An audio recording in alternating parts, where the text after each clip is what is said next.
The other day I posted a video about an incident that happened at the local cheesecake factory in which an elder white man made a very inappropriate comment about my daughter.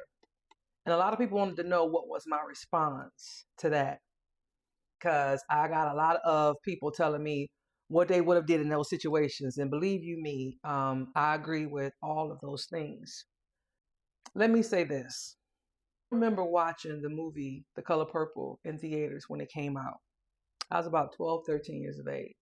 I remember crying a lot while I watched that movie because that movie hit on so many different levels. And of course, the line that I'm going for in that movie is when she said, I had to fight all my life. When I tell you that's my story, that's my story. But what I love about where I'm at in my life now, and I've been here for a long time, and it's such a beautiful place, is that I understand that in life we will repeat the same lessons until we do them right. My first instinct is to fight always. That's my first instinct. If y'all don't know, my daughter is actually my cousin, right? Although she's my daughter, she's my cousin by blood. She's my second cousin. So I know her bloodline and I know exactly where she come from. But like I said, if you go back to the original video, I knew that in that moment I had many decisions to make. Now, what I like about where I'm at also in this part of my life is that I already can see things before they happen. And it's like I see little bits and pieces, or it's like because of the experiences that I've had in this world and the things I've been through, I use all of that and I walk through this life, and this is how hood parenting is born. Because I'm able to see things. And like I said, I knew from the beginning that this man was up to no good and he had some bad intentions and some ill will. And so I had to make a decision in that moment and say, do I continue and respond in a way that they expect me to respond? Because see, my daughter and I were the most glowing people there in that restaurant. Believe me when I tell you so, okay?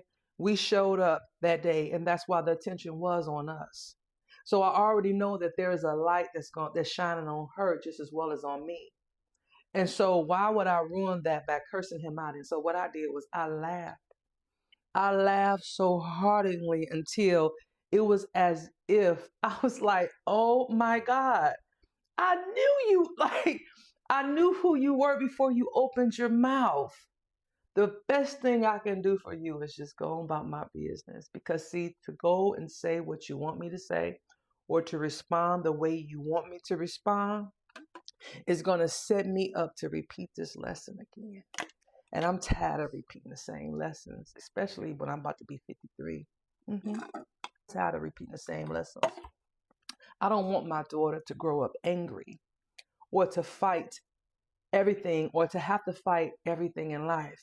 Because, see, sometimes people don't get out of that and then they become bitter for a long time. And I'm not saying be a pushover because Lord knows that is not what I am. But what I do know is that in that moment, I was being taught a lesson, or shall I say, I was teaching my daughter a lesson. And I believe that I passed because, again, my first instinct is to fight. And I didn't do that. Instead, I said, you know what? Bless your heart. Y'all have a good old day now. And that's what I said. And I went on about my business and I swirled on out of there, me and my daughter. And when I got to the car, I let her know exactly what happened from beginning to end, starting with him initially putting his fork towards her, like as if he was trying to take food off her plates, right? You know, are you going to pay for it? Listen, so I let her know. Don't let nobody play in your face, especially men. Okay? It's just that simple. It's just that simple. Don't let nobody play in your face. And so I talked her through the lessons. And to this day, although it's been about a month, I'm still reiterating those lessons. Hey, you remember this? You remember that? I just want you to be aware of your surroundings. I need you to know that this is something you need to be aware of. Because see, here's the thing, everybody don't mean you no good. Not everybody. And at the same time, you can't fight every battle. You can't fight every battle. Sometimes you have to just, you know what? Just let people be who they're gonna be. And you gotta pick and choose because that's how you protect your space and your peace and you continue to evolve and grow in this world. Because see, people will try to hold you back here. And that's why they'll say things to you when they see your light shining. You can't entertain those people because if you do, you drop down to them. So the lesson here is you will definitely repeat a lesson until you do it the way it's supposed to be done. And so for me, I don't want to repeat that lesson again. And so how did I respond to that? Honey, I did it with some class. I was like, oh, oh, honey, you know what? Don't even worry about it. I've already bought and paid for her. And I got up and I swore up, I'm out of here. And that was it. However, I know that my daughter got the message and she got the lesson. And I was able to make it through a lesson that the old me would have responded by fighting first and asking questions later. And then if I had to put my position in that, I started this off by telling you guys that the most vulnerable person in the world is a fatherless little girl. I'm a single mom with my daughter, right? I adopted her, and I love that for me. My boys are grown.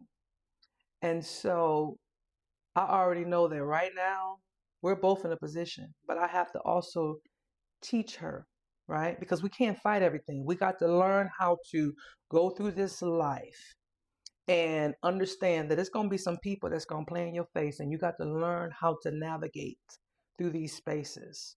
You do. Because see, they want to bring you down and you can't let them. And so for those of you who were wondering how I handled it, that's how I handle it. I handle it like I need to.